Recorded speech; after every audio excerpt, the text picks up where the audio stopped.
8.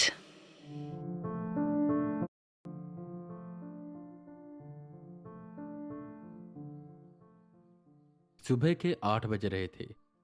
वेदा Japan के Osaka में थे और कल रात उन्होंने ऑनसेन में नहाकर वहीं पर आराम किया था और अभी वो वापस आए थे उस हिडन लेबोरेटरी में जहां पर उनके लिए एक नया मिशन उनका इंतजार कर रहा था। वेदा के लेबोरेटरी में आते ही हारुकी जी का सेक्रेटरी उनके पास आता है और कहता है, गुड मॉर्निंग एजेंट वी, मैं हारुकी जी का सेक्रेटरी हूं और उन्होंने कहा था कि आपके आते ही मैं आपको ये फाइल दे दूं। इसमें आपके अगले मिशन की सारी डिटेल है और अगर फिर भी आपके कोई सवाल होते हैं तो आप सीधा मुझसे पूछ सकते हैं। जिस पर वेदा हामी भरते हैं और अपने कमरे में जाकर उस फाइल को खोलते हैं जिसमें सारी डिटेल्स थी। वेदा को अपने अगले मिशन में एक स्टेशन पर जाना है जहां पर रात के ठीक 10:45 पर एक ट्रेन आती है जो ठीक 12 बजे एक स्टेशन पर रुकती है, जो स्टेशन इस दुनिया का नहीं बल्कि दूसरी दुनिया का है, जहां से वेदा को वहां के सबसे ज्यादा ताकतवर योकाई को लेकर आना है।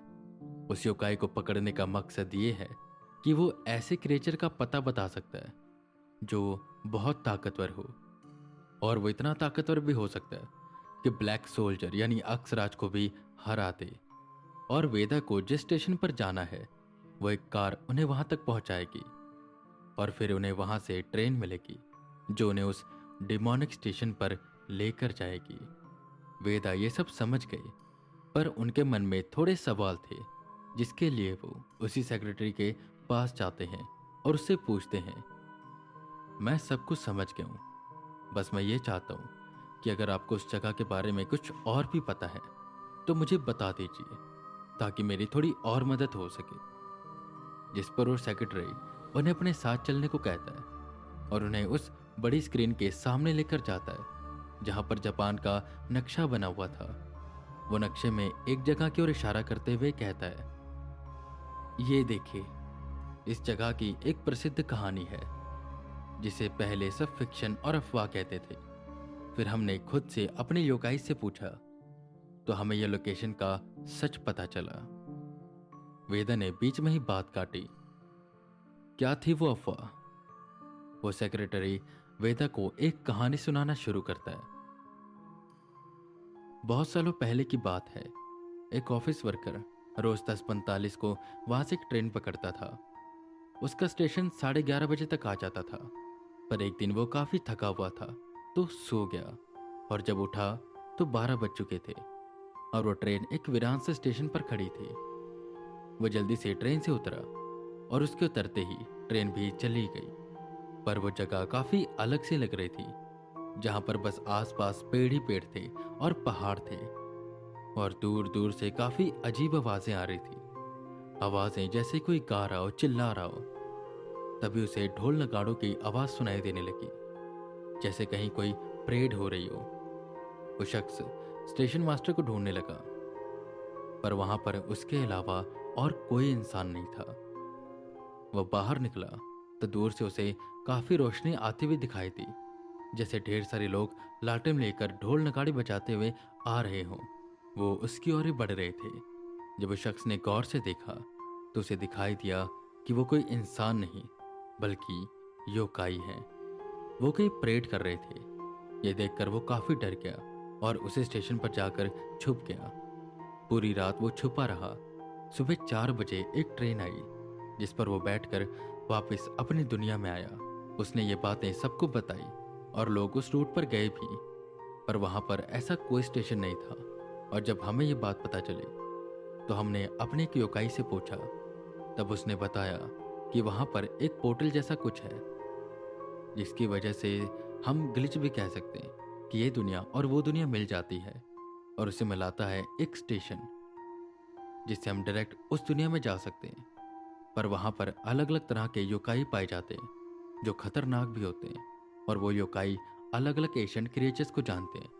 तो इसलिए एजेंट भी आपको वहां पर जाना है और ब्लैक सोल्जर की मदद से वहां के सबसे ताकतवर योकाई को लेकर आना है। आई होप आप सब कुछ समझ गए होंगे। अगर आपके मन में कोई और सवाल है तो आप वो भी पूछ सकते हैं। वेदा सब समझ गए थे, तैयार थे अपने इस मिशन के लिए। वेदा को शाम को निकलना था। एक कार थी जो उन्हें उस स्टेशन तक लेकर जाती जहां पर ठीक 10:45 पर वो ट्रेन आती है। बस वेदा को ध्यान रखना था कि 12 बजते ही जो स्टेशन आएगा उन्हें वहां पर उतर जाना है। सब तैयारी करते करते शाम हो गई। वेदा लेबोरेटरी के बाहर निकले तो वहां पर एक काले रंग की कार खड़ी थी। वेदा उसमें जाकर बैठ गए और जैसे ही वो बैठे, बिना कुछ बोले ड्राइवर ने गाड़ी स्टार्ट करी और वो तेजी से एक दिशा की ओर बढ़ने लगे। जापान की एक बात तो बहुत अच्छी है, वहां के लोग बहुत पंक्चुअल होते हैं और अपनी मॉरल ड्यूटीज को जानते हैं। रोड की साफ सफाई रखना, ट्रैफिक रूल को अच्छे से फॉलो करना, ये कोई उनसे सीखे। खैर, अंधेरा होते ही जो जॉब वाले थे वो निकलकर अपने घर की ओर जाने लगे, जिसके लिए वो इस्तेमाल करते थे मेट्रोस का और ट्रेन का। और इस समय ये दोनों ही साधन फुल थे। वो जो ड्राइवर था वेदा को उस स्टेशन पर उतार कर वहां से चला गया। वैसे वहां पर बहुत सी ट्रेन आ जा रही थी, पर वेदा को 10:45 की ट्रेन से ही जाना था। और अभी वक्त देखा तो रात के 10 बज रहे थे। वो बस खड़े होकर ट्रेन का इंतजार कर रहे थे। आसपास उतने ज्यादा लोग नहीं थे, बस जो थे वो शायद ओवर टाइम करते हैं या वो थे जिनको रोक लिया जाता है ज्यादा काम की वजह से। एक और ट्रेन आती है जिसमें आधे लोग बैठकर चले जाते हैं।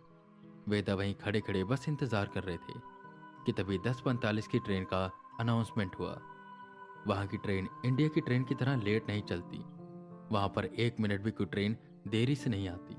और यहाँ पर ट्रेन एक एक दिन भी लेट हो जाए तो कोई कुछ नहीं कहता और ना ही कोई एक्शन लिया जाता है। खैर, अपनी अपनी जगह की अपनी अपनी समस्याएं होती हैं। ट्रेन वेदा के सामने आकर रुकी और वेदा बैठ गए उस ट्रेन में, जिसमें बस इक्का दुक्का लोग थे जो आते हुए स्टेशनों पर उतरते जा रहे थे। पर वेदा को जाना था उस डिमोनिक स्टेशन पर जहां पर वो योकाई मिलेगा। वेदा खिड़की से बाहर देख रहे थे। चारों तरफ गुप्त अंधेरा था। वेदा अपनी घड़ी को बार बार देख रहे थे। उनके मन में कई सवाल आ रहे थे, जिस पर अक्सराज कहता है, वेदांत, तू चिंता मत कर। वहां पर जितने भी योकाई हैं, हम दोनों उनसे ज्यादा ताकतवर हैं। पर बस एक चिंता है, एक योकाई ऐसा है जो बहुत पावरफुल है और उससे लड़ने में थोड़ी कठिनाई हो सकती है और हमें उसे ही पकड़ना है। खैर, वो मुझसे ताकतवर किसी भी एशियन क्रिएचर को जानता नहीं होगा, पर हो सकता है कि जानता हो। तो मैं भी ऐसे एशियन क्रिएचर से मिलना चाहता हूँ जो मुझसे भी ज्यादा ताकतवर हो। काफी मजा आने वाला है इसमें। वेदा कुछ नहीं कहते, बस घड़ी की ओर देखते रहते जहां 12 बजने वाले थे। जैसे ही 12 बजे उन्हें अजीब सा फील होने लगा। ट्रेन एक स्टेशन पर जाकर रुकी, दरवाजे खुले और वेदा बाहर निकल गए। वेदा के बाहर निकलते ही वो ट्रेन वहां से चली गई और वेदा को वहां से बहुत नेगेटिव पावर सेंस होने लगी। पर वेदा डर नहीं रहे थे। पर हाँ, एक बात थी, वहां पर एक पहाड़ था जिसमें से उन्हें बहुत ज्यादा नेगेटिव पावर सेंस हो रही थी और एक काले रंग का धुआं उससे उठ रहा था। वो स्टेशन से बाहर निकले तो उन्हें भी वही ढोल नगाड़ों की आवाज सुनाई देने लगी। वेदा समझ गए कि योकाई आ रहे हैं।